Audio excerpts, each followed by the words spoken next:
Welcome to the PrePost film review. I'm John Asquith. And I'm Matt Stevenson. So the way we run things over here at the PrePost film review is that we first chat about the trailer for a film before it's released, so that part of the podcast is going to be spoiler free. Then we come back after we've seen the full film and do an in-depth review and sort of compare it to our trailer notes. And that part of the podcast is going to be chock full of spoilers, so don't listen to the second half until you've seen the film, or if you do not care about spoilers. So here we go with our discussion for the Ridley Scott film The Martian. Every human being has a basic instinct to help each other out. If a hiker gets lost in the mountains, people coordinate a search. If an earthquake levels the city, people all over the world send emergency supplies. This instinct is found in every culture, without exception. At around 4:30 a.m., our satellites detected a storm approaching the Ares 3 mission site on Mars. The storm had escalated to severe, and we had no choice but to abort the mission. But during the evacuation, astronaut Mark Watney was killed.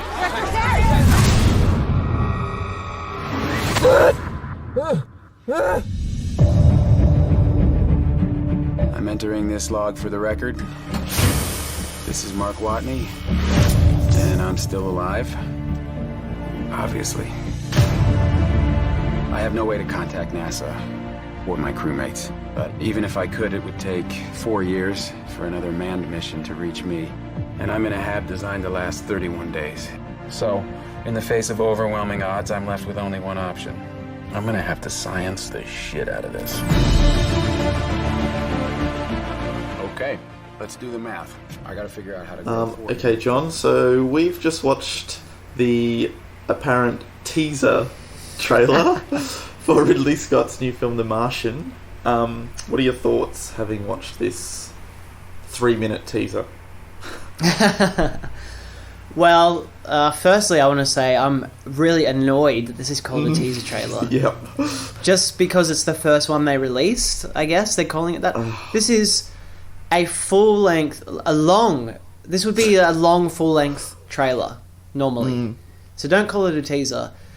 Secondly, it shows almost the entire movie, right? The whole structure, which is infuriating because I think the concept for this movie is so strong, and the kind of tagline is the sort of thing I think that will get everyone interested.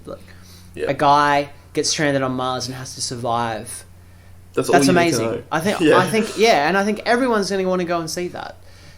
So they've really, really I guess underestimated people's reactions to this sort of thing and chucked everything they could into this trailer. Having said all of that, I think it looks really good. I think, I guess I should say too, I've just finished reading the book for this, so I think this is the first time on the podcast where one of us has read like the source material. Yep. I guess The Hobbit, everyone knows what that is though. So it's a really, really good book, and I think it seems to me like they've captured the feel of the book very well. Ridley Scott is just visually incredible these days. Like, his movies aren't great anymore, but man, they look good, and this looks like no exception. Like, the way he integrates practical and CGI is just amazing.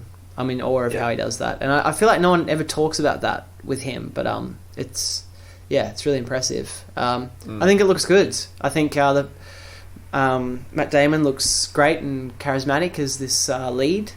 I'm really excited to see it.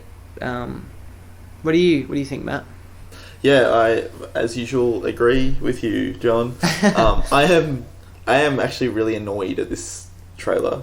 Not only because, like you said, they're claiming it's a teaser, but it literally does seem to give away the entire... Like, beat for beat, just about, from the beginning of the film and what feels like right up until like the middle of the third act. Like it's just the only thing it's left to the question mark on is, do they end up like saving him from Mars? Like, you know how he makes contact, that he makes what happened to standing terrible. there? You know how he survived, how he starts to like cultivate food and oxygen, and then how he makes contact. You know how this NASA then like tries to send a mission back to save him. You know who goes on the mission. You know that they're there trying to rescue him. Maybe the only thing we don't know is that, do they physically collect him? Like, what the fuck? That is seriously 90% of the film I have now seen, basically, because of that trailer. It just pisses me off. It's so bad. It's so bad. Oh, it infuriates me. And it makes it kind of more infuriating is the film looks so good. Like, it looks great. It's my kind of, like, sci-fi that I love. Hard sci-fi that's based in realism and... Exactly. I don't know, it just has a great visual style. Like you said, Ridley Scott looks like a bit of a... I mean, he's always made good-looking films, but this, I feel like, looks particularly good, and it's kind of balanced with what seems like a good story, unlike something like Prometheus, which looked amazing but was shallow and crappy on a narrative level. So I was really excited for this, and I am still really excited for it, but I do feel like some of the mystery is now gone. Some of that inherent appeal of, like you said, just the premise, like a man is left on Mars, how does he survive? I feel like I now know how he survives, which is a bit disappointing. But still excited for the film, even though I don't think I'll be surprised by it in any way. I think it'll be a good sort of drama / thriller, I suppose. Sci-fi thriller. I feel like I'm just going to speculate behind the scenes here, but the start of this teaser has a little speech from Matt Damon, and it's talking about how, you know, it's like this thing that's like in the human race is to want to help people when they're in need and that kind of stuff. And I feel like maybe that kind of was the teaser, that speech with this imagery, and then maybe a couple of shots at the end of like him waking up on Mars. That would have been great. That would have been maybe a that's great just what teaser. I want. And because it's weird that that's there, and then it goes into this full thing, you know. And I'm wondering if you know, some stupid marketing executive or whoever was like, "Oh, we need to show more. Got to get butts and seats." So they decided to like spoil, you know, half the movie. Yeah. No, I think you're right. I think that would have been a great. It's just so weird that this is called a teaser. I mean, maybe we're reading way too much into it, but it just seems so bizarre. Like, it's just so long, and like you said, way more in-depth and spoilery than most trailers, like most full-length trailers. Yet it's being pitched as a teaser. It's really odd. Annoyed. I'm pissed off now, John. Yeah, I know. Me too. But the funny thing is, we're both really excited for the movie. So no, this is a really weird state to be in. I'm angry, but I'm happy too. Damn it. I don't know. I think it's going to be good. Hopefully, I can sort of repress some of the stuff that I saw in this trailer and forget. So it'll be a bit more surprising when I see the actual film. Yeah, that's right. Yeah, trying not to think about it ever again now. Until you see a movie on a planet where nothing grows. But if I can't figure out a way to make contact with NASA, none of this matters anyway. Houston, be advised. We've got a video message. It's directed to the whole crew. Play it. Mein Gott. Mark Watney's still alive. Woo! In your face, Neil Armstrong. We left him behind. Let's go get our boy. This is something NASA rejected, so we're talking mutiny. And if we mess up the supply rendezvous, we die. If we mess up the Earth gravity assist, we die.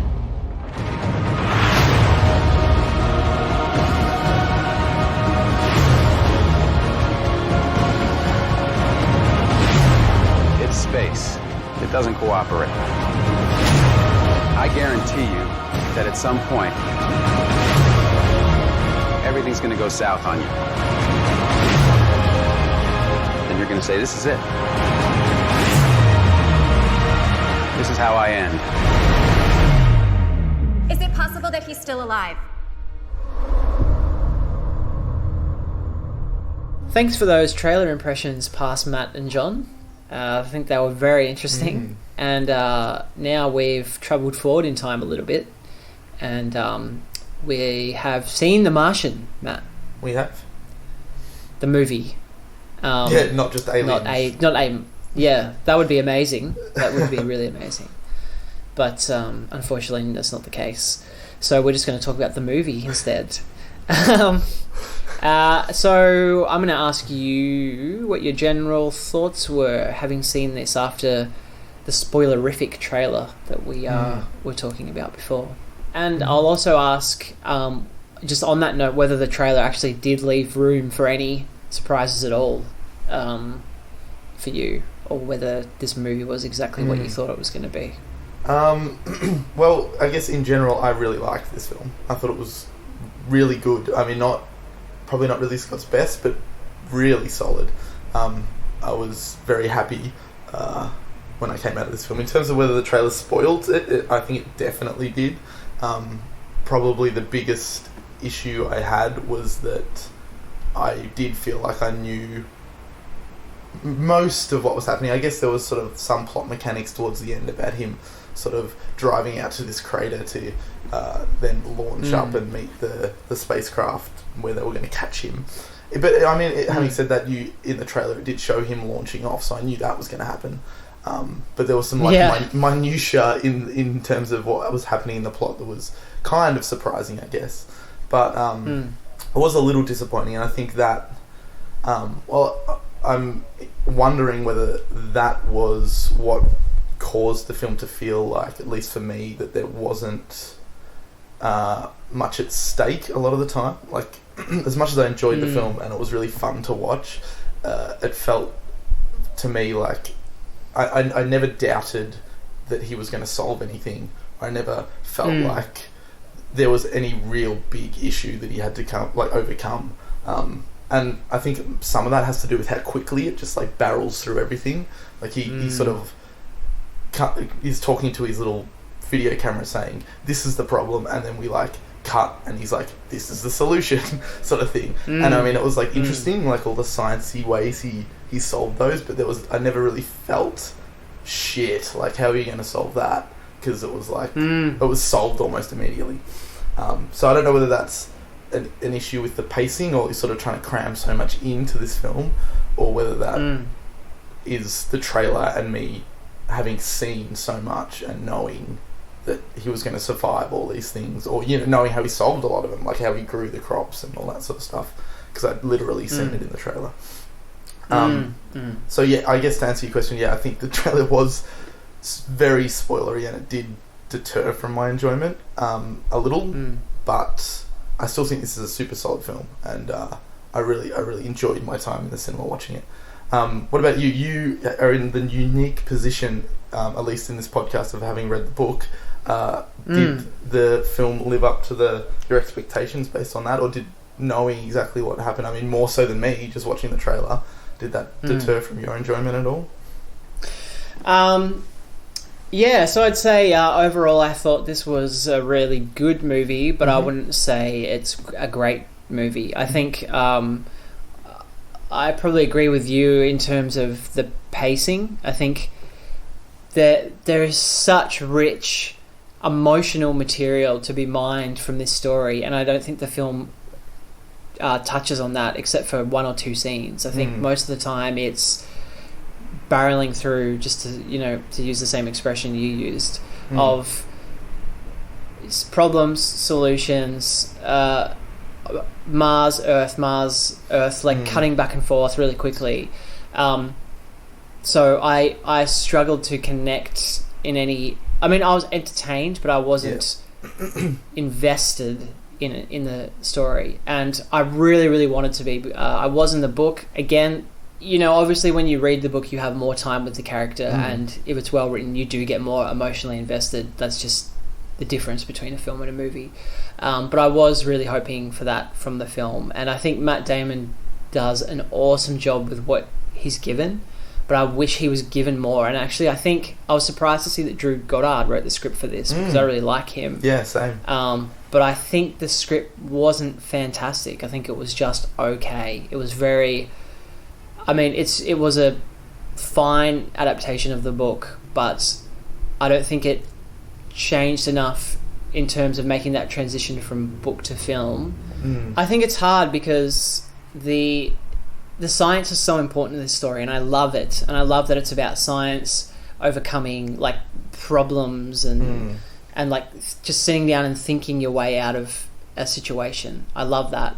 But I don't know, that's kind of all that the movie is, really. I mean, it's people sitting there, and they even do this thing like 3 or 4 times in the movie where it's like, next you're going to tell me he's just going to, oh wait, I just had an idea. You know what I mean? It's like they go to say something crazy and then that's actually the solution. Yeah. I've literally just come back from the cinema, so I'm still like forming. Yeah, you haven't had time to digest it. Yeah. But yeah, I was entertained, but I guess I was hoping for more because I really liked the book, and it's an annoying book thing, I suppose, when you really like something. Yeah. You want to see it done the way you imagine. I do think it looked incredible. I think we were right about that. We nailed that.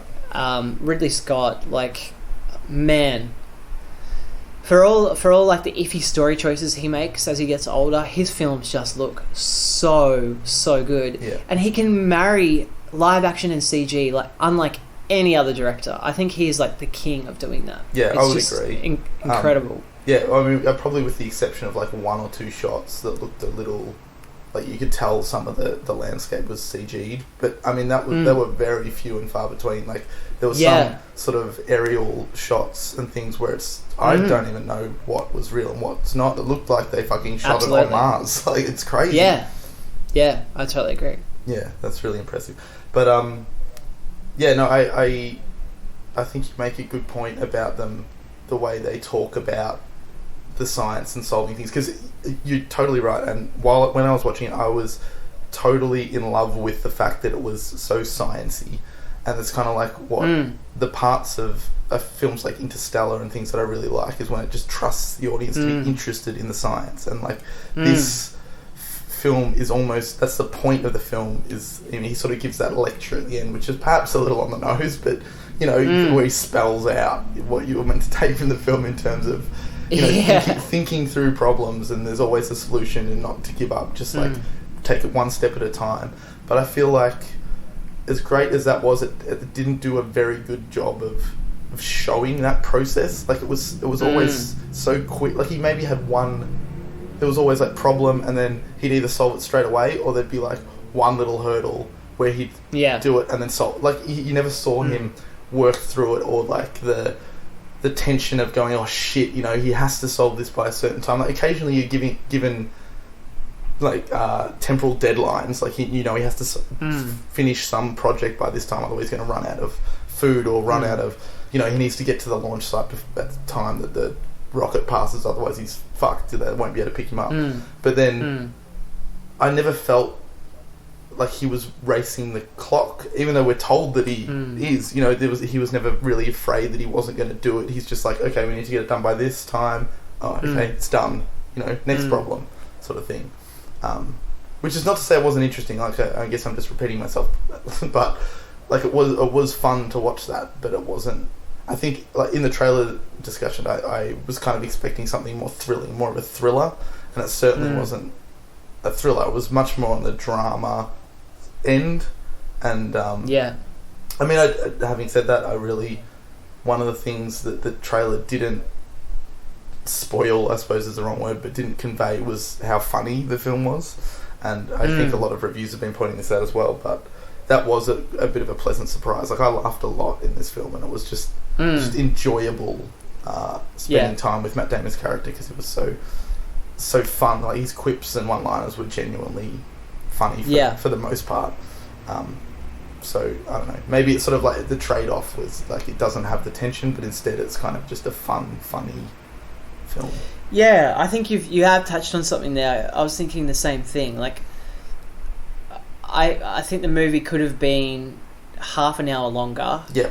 And you had more time to just sit with him and realize, like, it never feels like a massive deal that he's there. Yeah. You know, it's like, I don't know, it's really hard to explain. I guess it's like you said, like, he just solves things so easily, and everyone at NASA's like, they say, well, he could die, but it's never, that the weight of that is never quite felt, I think. And I think, you know, if you extended the movie a little longer, because it's so great and so enjoyable for most of the time, that I could have spent time with these characters longer. And, you know, in that first half especially, if you have some more, I don't know, I'm going to compare it to Castaway, you know, scenes of just kind of very silent, maybe just with the wind of Mars or something, and him sitting there, you know, thinking about how, like, he's so far from Earth all by himself, and even the great looking aerial shots never last long enough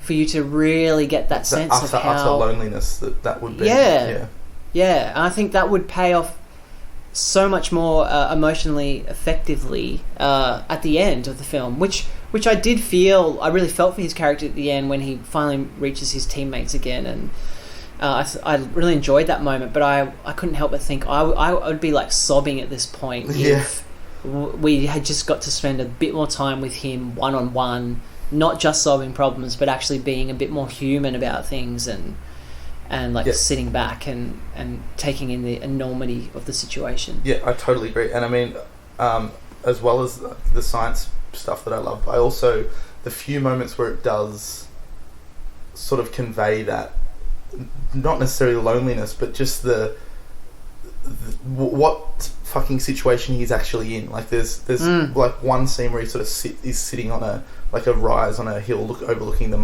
Mars landscape, or the Martian landscape, and I think he's doing a little monologue saying like how he's always like the first to do everything. Like he's walk up a hill and the first to do that. I mean, it's kind of played for comedy the way he says it, but it's so, I don't know, there's something so evocative about that, like being on a fucking the only person on a planet, like all by yourself. And there's that moment where he's like something about, I think it might have been in one of the messages to the crew, where he talks about how he gets up in the morning and he watches the sunrise over the plains of Mars every morning just because I can. And just that idea of him, like what a feat that is, and what that must feel like to be on another planet and seeing those sights that no one else has ever seen before, and but that tinged with this loneliness of being there all by yourself, and like the thought that you could literally just die up there, and, you know, your body would sit there on this planet forever. You know, like, oh fucking hell, there's such rich material there. Like when it tapped into that vein, and it never did super successfly, but it did occasionally touch on it. Like that works so well. I just feel like it was a bit of a missed opportunity. And I think, like you said, I mean, I guess this would be a different film because you'd have to remove a lot of the dialogue, but if there was more silence in this film, like he's constantly doing his video diaries and constantly talking, which is the source of the humour, and which is great most of the time, but you do lose something like Castaway, where you are, I mean, I guess he finds Wilson or whatever, but there's so much silence, and just watching him figure things out, and the mental process all through action could have been so much more interesting. And then, like, he does break down when he finally talks to someone, right at the end, or whatever, when he has the earpiece. He does, and I loved that moment. But imagine how powerful that would be if it was like the same for us. I mean, I guess it would be broken with the cutting back to Earth, and you have to remove this, and this is Matt rewrites the fucking film as usual. But you know what I mean? There's such a I do know what you mean. Vein there that could have been such a gut punch of a moment, like finally hearing a human voice, like after being isolated for however many fucking, like, what, 2 years or whatever the fuck he was there for. I think that's exactly right. Those moments, those small moments where it does either show you his emotional side or the enormity of the situation, they work, and they work really well, but there's just not enough of them, and they don't last long enough. You know, the moment, as you say, when he finally hears his commander on the phone again. On the phone. Fucking hell. Just calls him up. His phone rings. That moment where he finally hears, the human voice. And Matt Damon does an awesome job of, like, he's crying, but he's also trying not to let them hear that he's really emotional. I got emotional watching that, but again, I was thinking, I want to be crying here, and I'm just not, because now we're going on to something else really quickly. And likewise, when he gets the first kind of full email from NASA, and he almost breaks down then as well, because it's like contact, and that's a huge moment, but it just passes really quickly. So I totally agree. I don't know, I feel like I'm sounding negative, but yeah, we are sounding a little bit negative, but I mean, I think Contact's a good example, right? Because everything's rushing so quickly. I mean, he figures out how to do the make contact with them with the rover and the the hexadecimal alphabet, which is really smart and cool. But you just, and maybe it's also the filmmaking style too, because we've cut back to Earth so frequently. Like, I don't know, it doesn't feel like such a big deal when he finally makes contact. You're just like, oh yeah, tick it off the list of things that need to be done to get him off. You know what I mean? Like, it's not this huge emotional moment. It's just like another thing that has to be achieved. I don't know. No, I agree. Actually, speaking of the trailer and having things spoiled, another thing that didn't get spoiled by the trailer was the time jump and Matt Damon's sort of weight loss and physical transformation by the end of the film. And I like that. I mean, he was so massive at the start of the film, which I don't know, was really noticeable. Like, he was so buff and always taking off his shirt. But I think that was cleverly done to make you really aware of his physicality. So then, right at the end, once you do that 7-month jump or whatever it is, when he's kind of this gaunt little spaceman covered in skin rashes and grossness. That's what I look like when I hop out of the shower. I like that. I like that a lot. Yeah, I thought that was done effectively as well. Although I feel like that was a body double, right? Because they never quite showed his face at the same time. Yeah, I agree. The full body stuff was, but I do think his face still looked skinnier, like he'd lost some weight. It did. And stuff. Yeah, I would agree. I don't think it was as excessive as what they made it out to be, but yeah. Yeah. Well, I was going to say, there's lots of nitpicky things like that, but it's because this movie is good, and I can see the potential for it to be even better. So, I would definitely recommend this to everyone to go and check out. I think it's a really good, just a good, entertaining film. Yeah. And I like that it's about, in many ways, it's about optimism. It's about smart thinking. It's about, science and mathematics, and I'm so shit at both of those things, but I respect them so much. Yeah. And people who can use them to make things better. Yeah. And I like that, it has dark moments, but it's always... I guess this almost goes against the point I was just saying, but it always pushes forward into a solution for something. Yeah. And I even like that it ends with... I mean, it felt a bit weird, but it ends with them launching the next mission. And it's like looking to the future, and, this space program's going to go on. And that's something...